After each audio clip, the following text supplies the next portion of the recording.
আসসালামু আলাইকুম। দেখতে পাচ্ছেন একটি সুন্দর হাইব্রিড নয়নতারা। এবছর শীতে আমার এই গাছটি অনেক সুন্দর সুন্দর ফুল দিয়েছে।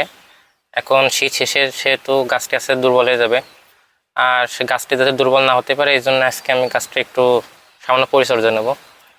প্রথমে গাছটির গোড়ায় আমরা হালকা করে একটু খুঁচিয়ে নেব।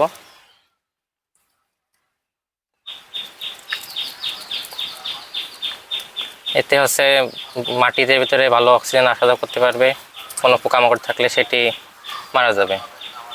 এরপর অল্প করে একটু আমি সামান্য পরিমাণ ভার্মি কম্পোস্ট সার দিয়ে দেবো।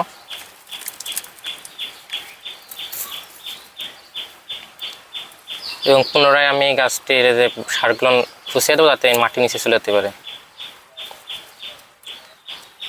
এতে গাছটি আমার আরও বেশ কিছুদিন সুন্দর থাকবে এবং হেলদি ফুল দিতে পারবে। এবং পরে আমি সামান্য পরিমাণ পানি স্প্রে করে দেবো।